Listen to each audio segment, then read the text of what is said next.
मित्र हो, मोठ्या नेत्यांचा नाईलाज होतो बऱ्याचदा उमेदवार निवडताना किंवा राजकीय गणितं मांडताना. आणि तो जर नाईलाज त्यांना टाळता आला तर यश त्यांच्या बरोबर येतं, पण जर टाळता आला नाही तर त्यांना मनस्ताप होतो. याचं उत्तम उदाहरण म्हणजे एकनाथ शिंदे यांच्या होम पिचवर म्हणजे ठाणे जिल्ह्यातच, की जिथे त्यांचा मुलगा 3 वेळा खासदार आहे. त्या अंबरनाथ बदलापूरमध्ये शिवसेनेला सेटबॅक बसलाय. आता हा शिवसेनेला जो सेटबॅक बसलाय, त्याचं नेमकं कारण काय आहे? आणि अरविंद वाळेकर हा सिंगल फसली माणूस आज पूर्णपणे शिंदेंच्या राजकारणाचं आणि स्वतःच्याही कुटुंबाच्या सत्ताकारणाचं पुरतं वाटोळं करून का बसलाय, हे मी आपल्याला संक्षिप्त स्वरूपात सांगण्याचा प्रयत्न करणार आहे. नमस्कार मित्र, मी राजेश कोचरेकर आणि आपण पाहताय आपलं आवडतं न्यूज पोर्टल टाइम महाराष्ट्र. मित्र हो, नागपूर विधानसभेचं अधिवेशन होतं आणि या नागपूर विधानसभेच्या अधिवेशनामध्ये फारसा काही कामकाजाचा भाग नव्हताच. अत्यंत रटाळ होतं हे अधिवेशन आणि त्यामुळे अनेक पत्रकार, अनेक राजकीय नेते या नगराध्यक्ष आणि नगरपंचायतीच्या निवडणुकांवर चर्चा करताना तिथे दिसत होते. एके दिवशी मी एक ज्येष्ठ पत्रकार सुनील जावडेकर आणि अंबरनाथचे डॉक्टर बालाजी किणीकर, जे आता आमदार आहेत, ते मागासवर्गीय प्रवर्गातले आहेत, स्वतः दंतशल्य चिकित्सक आहेत आणि एकनाथ शिंदे यांचे अत्यंत निकटवर्ती आहेत. ते शिंदेंच्या शिवसेनेचे खजिनदारही आहेत. त्यांच्याबरोबर चर्चा करताना मी अत्यंत जी काही ग्राउंडवरची माहिती होती त्यानुसार मी त्यांना असं म्हटलं होतं, मनीषा वाळेकर यांचा पराभव होतोय आणि वामन म्हात्रे सुद्धा हरतायत. त्यावर या बालाजी किणीकर यांचं असं म्हणणं होतं, आमच्यातले मतभेद आणि अंतर्गत कलह काही असले तरी राजेशजी, विजय आमचाच होणार. मनीषाताई वाळेकर या निवडून येणार, त्या नगराध्यक्ष होणार आणि बदलापूर सुद्धा वामन म्हात्रे यांच्याकडेच राहणार. मी त्यांना म्हटलं की तुम्ही खूप गोड गैरसमजात आहात, तुम्हाला लोक धडा शिकवतील. याच्या आधी मी अरविंद वाळेकरांचा एक इंटरव्ह्यू केला होता. त्यामध्ये मी काही गोष्टी त्यांच्याकडून समजून घेतल्या होत्या. पण त्यानंतरच्या काही काळामध्ये ज्या काही गोष्टी ग्राउंडवर किंवा जमिनीवर बदलल्या, याचं भान ना वाळेकरांना होतं, ना बालाजी किणीकरांना होतं किंवा ना वामन म्हात्रेंना होतं. तर इथे झालं काय ते मी आपल्याला सांगतो. आता हे अरविंद वाळेकर ज्या अंबरनाथचे शहर प्रमुख आहेत असं सांगितलं जातंय, तिथे प्रत्यक्षात शहराची जबाबदारी ही दुसऱ्याच नेत्याकडे दिलेली आहे.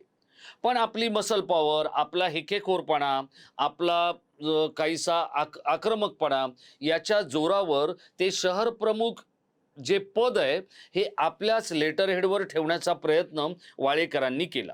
आता हे लेटर हेड पर्यंत ठीक आहे, वाळेकरांना तिकीट मिळालं. खरं तर वाळेकरांना तिकीट देऊ नये असा खूप मोठा एक मतप्रवाह शिवसेनेमध्ये होता. पण जर वाळेकरांना तिकीट दिलं नाही, म्हणजे मनीषा वाळेकरांना तिकीट दिलं नाही, तर अरविंद वाळेकर हे ती जी काही शिवसेनेची सीट आहे ती पाडतील असं एकनाथ शिंदे आणि श्रीकांत शिंदेंना वाटत होतं. आता हे त्यांना वाटणं स्वाभाविक आहे, कारण गेली 35 वर्ष अंबरनाथमध्ये शिवसेनेची एक हाती प्रभावी अशी दारोमदार होती, प्रभावी अशी कामगिरी होती आणि त्या कामगिरीला आता स्वतः वाळेकरांनीच अगदी चूड लावलेली आहे असं आपण म्हणू शकतो. आता तुम्ही म्हणाल, हे तुम्ही का म्हणताय? तर एवढे दिवस तुम्हाला वाळेकर काही वाईट वाटतायत, असं काय नाही झालं का? तर नाही झालं. जोपर्यंत एखाद्या गोष्टीचं प्रमाण हे मर्यादित असतं तोपर्यंत ती गोष्ट लोक सहन करतात. पण ज्या वेळेला ती गोष्ट प्रमाणाबाहेर होते त्यावेळेला मात्र लोक त्या नेत्याला धडा शिकवतात. याचं उत्तम उदाहरण म्हणजे अंबरनाथ आहे. अंबरनाथमध्ये राजू वाळेकर हे अरविंद वाळेकर यांचे बंधू निवडणूक लढत होते. ते निवडणूक लढत होते वॉर्ड नंबर 8 मधून. ते जिंकून आले. पण त्यांची भाऊजाई जी आहे ती पराभूत झाली. मनीषा वाळेकर यांना पराभवाचा धक्का बसला. आता लोकांनी निवड पण बघा कशी गमतीदार केलेली आहे. लोकांचा राग जर एकनाथ शिंदे आणि श्रीकांत शिंदेंवर असता तर 29 नगरसेवक निवडून आले असते का? तर नाही. पण 29 नगरसेवकांना लोकांनी निवडून दिलं. आता या 29 नगरसेवकांची जर आपण मतांची बेरीज पाहिली तर ती किती होते? 68,000. म्हणजे प्रत्येक नगरसेवकाला व्यवस्थित जी काही मतं हवी ती दिली. आता याच अंबरनाथमध्ये तिथे असलेलं जे पुरातन शिवमंदिर आहे, त्याच्यावरती केलेलं काम, तिथे आणलेला निधी, त्याला पर्यटनाचा मिळवण्यासाठी दर्जा मिळण्यासाठी केलेली धावपळ, या सगळ्या गोष्टींचा जर आपण विचार केला, इथे एक मुख्य कार्यकारी अधिकारी होते, डॉक्टर प्रशांत रसाळ. मी जे काही कसदार अधिकारी पाहिले किंवा जे चांगले अधिकारी पाहिले, जे ग्रासरूटवर काम करतात, त्यापैकीचे प्रशांत रसाळ एक आहेत. प्रशांत रसाळ गोडबोले होते. ते खासदारांच्या पुढे मागे करण्यामध्ये त्यांना स्वारस्य असायचं आणि ते खासदारांच्या शब्दातले होते. पण याच प्रशांत रसाळ यांच्यावर सुद्धा वरचष्मा ठेवण्याचा प्रयत्न हा अरविंद वाळेकरांनी अनेक वेळा केला. याचं कारण काय? तर वाळेकरांचं इथे खूप मोठं साम्राज्य आहे. गुंडागर्दी, प्रचंड दादागिरी, मी आणि माझं कुटुंब आणि त्याचंच कल्याण, त्याचप्रमाणे आपल्या चेलेचपाट्यांच्या साठीचंच काम करणं, हे सगळं जे काही वाळेकरांचं होतं, त्याचा धडा वाळेकरांना लोकांनी दिलेला आहे. आता या वाळेकरांना मी एक प्रश्न विचारला होता, की तुम्ही श्रीकांत शिंदे यांच्या विरोधात काम केलं होतं आणि तुम्ही डॉक्टर बालाजी किणीकर यांच्याही विरोधात काम केलं होतं. हा प्रश्न मी कॅमेऱ्यासमोर विचारलाय मित्रहो. आणि खरं तर वाळेकरांना हा प्रश्न विचारणं त्यांच्या घरात जाऊन थोडंसं धाडसाचं आहे, कारण वाळेकरांची कार्यशैली ही आपल्यापैकी अनेकांना माहिती नसली तर आपण जरा गुगल जाऊन थोडं सर्फिंग करा, आपल्याला वाळेकर नेमके कळतील काय आहेत ते. या वाळेकरांवर अनेक वेळा हल्ला झाला, पण ते नशीबवान आहेत, जिवंत राहिले, वाचले आणि ते अजून काम करतायत.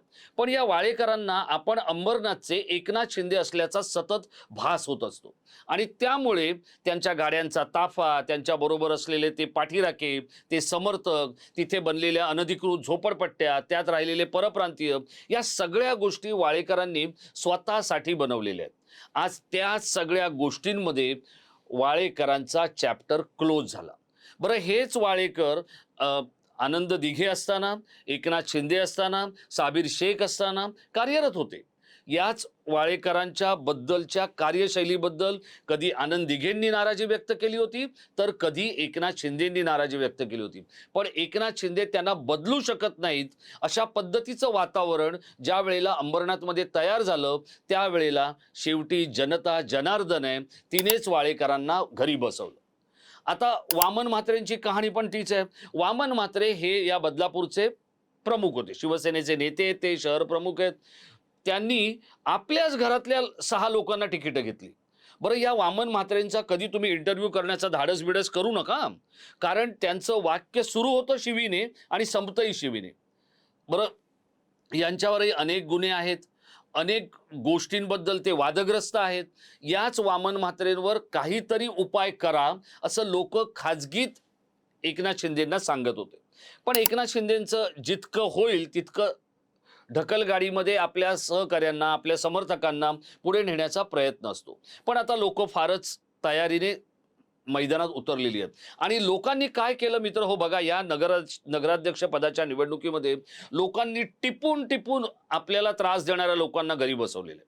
टिपून टिपून म्हणजे तुम्ही उरणमध्ये जा, तिथे महेश बालदींना घरी बसवलंय. अगदी बदलापूरमध्ये जसं मी म्हटलं तसं वामन म्हात्रेंना घरी बसवलंय. अंबरनाथमध्ये वाळेकरांना घरी बसवलंय. इतकंच नव्हे तर श्रीवर्धनमध्ये तटकरेंच्या लेकीला धडा शिकवलेला आहे. कणकवलीमध्ये नितेश राणेंना धडा शिकवलेला आहे. तिकडे अगदी नगरमध्ये गेलात तर तिकडे सुजय विखेंना तर म्हणजे अगदी मुंह की खानी पडी अशी परिस्थिती आहे. याचं कारण असं आहे की जनता जनार्दन आहे, पब्लिक सब जानती है. आणि आत्ता या तेजश्री करंजुले ज्या होत्या त्या तिथे निवडून आल्या. तेजश्री करंजुले कोण आहेत?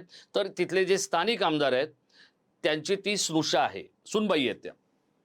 त्या प्रोफेशनने म्हणजे कारकिर्दीने त्या चार्टर्ड अकाउंटंट आहेत. आपल्याला सगळ्यांना माहीत असेल, चार्टर्ड अकाउंटंटची जी परीक्षा आहे, सनदी लेखापाल ज्याला आपण म्हणतो, ही एक या देशातल्या कठीण परीक्षांपैकीची एक परीक्षा आहे. त्यात ते उत्तीर्ण झालेले आहेत. तरुण चेहरा आहे, नवा चेहरा आहे. वाळेकरांच्या पत्नीच्या ऐवजी दुसऱ्याला निवडणुकीचं तिकीट द्या, ते आपल्याला सोपं जाईल, असं अनेकांनी एकनाथ शिंदेंना सांगितलं होतं. पण एकनाथ शिंदे यांना एक सुप्त भीती होती आता ही भीती हा शब्द मी जाणीवपूर्वक वापरतोय. तर ती भीती कसली होती? तर इतक्या वर्षांचा 3.5 दशकांचं नगराध्यक्षपद किंवा आपलं आपलं जे काही प्राबल्य आहे, ते अरविंद वाळेकर आणि तिथल्या स्थानिक मारामारीमध्ये आपण गमावून बसू, असं त्यांना वाटलं होतं. पण आता शेवटी झालं काय? जो मतदारसंघ श्रीकांत शिंदे यांच्या अधिपत्याखाली किंवा त्यांच्या कार्यक्षेत्रामध्ये येतो, तिथे शिवसेनेचा नगराध्यक्ष होऊ शकलेला नाहीये, हे वास्तव आहे. आता या सगळ्या गोष्टींचा जर आपण विचार केला, तर गंमत बघा कशी एकदम इंटरेस्टिंग आहे. वाळेकरांच्याच कुटुंबातले 3 लोकं हे पक्ष सोडून गेले. वाळेकरांना कंटाळून गेले. आता ते लोकही निवडून आले. त्याच्या बरोबरीने भाजपचे जे 14 लोकं आलेत ना, त्यातले वाळेकरांच्या कुटुंबातले 3 लोकं आहेत. त्याचप्रमाणे एक गुंजाळ कुटुंब जे आहे तिथलं एक प्रभावशाली कुटुंब आहे. त्यातले 3 लोकं आहेत. आणि त्या गुंजाळ कुटुंबाला मानणारा आणखी एक नगरसेवक आहे, तोही निवडून आला. आता हा अंबरनाथचा जो पराभव आहे, हा शिंदेंच्या जिव्हारी अधिक लागण्याची शक्यता आहे. आणि या पराभवानंतर तरी वाळेकरांना बदललं जाणार आहे का? किंवा वाळेकरांनी जे आजपर्यंत कमवलं, मग त्यांनी पैसा कमवला, त्यांनी नाव कमवलं, त्यांनी आता अर्थात त्यांच्या नावाला बालाजी किणीकर आणि सुनील चौधरीसारखे लोकं म्हणतील, की ते कसलं नाव? तर ते समजू शकतो मी. पण वाळेकरांनी जो काय आतापर्यंत प्रभाव टिकवलाय किंवा जो जमवलाय, तो आता याच्यापेक्षा मातीमोल होऊ नये यासाठी स्वतः वाळेकरांनी आपल्या पदावरून आणि आपल्या जबाबदारीतून पायउतार होऊन आपली जी जे नेक्स्ट आहे किंवा म्हणजे निखिल वाळेकर आहे, म्हणजे त्यांचा मुलगा, जो स्वतः राजकारणात येऊ इच्छितोय त्याला मौका देणं, हे आता एक काम ठरू शकतं. निखिल वाळेकर आणि अरविंद वाळेकर यांच्या स्वभावामध्ये खूप फरक आहे. निखिल वाळेकरांची कार्यशैली ही अरविंद वाळेकरांसारखी बघून घेऊ, बंदोबस्त करू, उचलून नेऊ, ठोकून काढू अशी नाहीये. पण आत्ता मात्र इथले लोक वाळेकरांच्या कार्यशैलीला आणि आनंद दिघेंपासून एकनाथ शिंदेपर्यंत वाळेकरांना जी शिवसेनेने ढील दिलेली आहे, त्या ढीलला कंटाळलेले आहेत. आणि त्यामुळे करंजुले, तेजश्री या निवडून आलेल्या आहेत आणि त्यांच्या या निवडीनंतर मात्र इथल्या सगळ्या राजकारणावर त्याचा परिणाम होऊ शकणार आहे.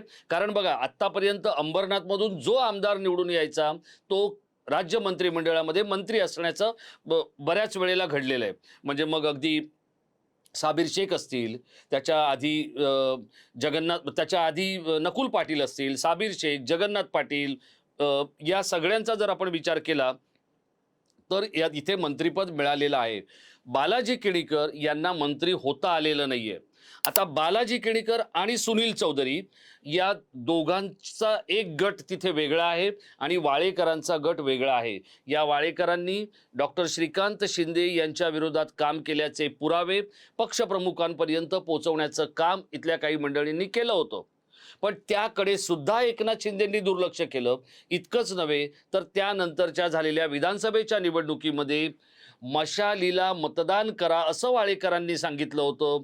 तेव्हा सुद्धा याच वाळेकरांच्या तक्रारी एकनाथ शिंदे यांच्याकडे केल्या गेल्या. मी जे आपल्याला सुरुवातीला माझं वाक्य होतं की बऱ्याच वेळेला मोठ्या नेत्यांचा नाईलाज होतो, तो नाईलाज जसा अंबरनाथमध्ये झाला तसाच तो कोकणात दीपक केसरकरांच्या बाबतीतही झाला होता. दीपक केसरकर हे आत्ता निवडून आले, त्यामध्ये सगळ्यात मोठं योगदान जर कोणाचं असेल तर ते एकनाथ शिंदे यांनी जो आपला हात मोकळा सोडला, त्या मोकळ्या सोडलेल्या हाताचं ते योगदान होतं. पण आता जेव्हा स्थानिक जनतेला धडा शिकवण्याची वेळ आली, त्यावेळेला त्यांनी तिथले भाजपचे दोन्ही नगराध्यक्ष निवडून दिले. त्यामुळे दिलीप गिरप आणि श्रद्धा राजे भोसले या तिथे नगराध्यक्ष झाल्या. आणि त्यामुळे आत्ता जसं मोठ्या नेत्यांना वाटतंय की आपण आपल्या खालच्या लोकांना का दुखवा, त्यांना करू द्या काय करायचंय ते दिवस राहिलेले नाही आहेत. पब्लिक है ये सब जानती है आणि अंबरनाथमध्ये या जाणकार पब्लिकने धडा शिकवलाय. तो वाळेकरांना आणि वामन म्हात्रेंना. आता तरी वाळेकर आणि वामन म्हात्रे यांच्यासारखी वटलेली खोडं दूर करून तिथे नवीन वृक्षारोपण करण्याचा निर्णय एकनाथ शिंदे घेणार की नाही हे आपल्याला कळणार आहे. अन्यथा आता जो काही जनक्षोभाचा वणवा आहे तो अंबरनाथ आणि बदलापूर पर्यंत आलाय. कुणी सांगावं, तो ठाण्यापर्यंत सुद्धा येऊ शकेल. मित्रहो, आपल्याला काय वाटतं, जे मोठे नेते अनेकदा आपल्या स्थानिक पुढाऱ्यांना किंवा नेत्यांना जी ढील देतात, त्यामुळे या मोठ्या नेत्यांच्या पक्षाचं आणि नेत्यांचं नुकसान झालंय का? वाळेकरांची गुंडगिरी आणि दादागिरी आणि वामन म्हात्रेंचा शिवराळपणा हा एकनाथ शिंदेचे चिरंजीव असलेल्या डॉक्टर श्रीकांत शिंदे यांच्या यशावर काजळी आणणारा ठरलाय का? आपल्याला काय वाटतंय? आपण या व्हिडिओच्या खाली असलेल्या इनबॉक्समध्ये व्यक्त व्हा आणि आपण व्यक्त झालेल्या मतांवर माझा पुढचा व्हिडिओ मी घेऊन येणार आहे. धन्यवाद.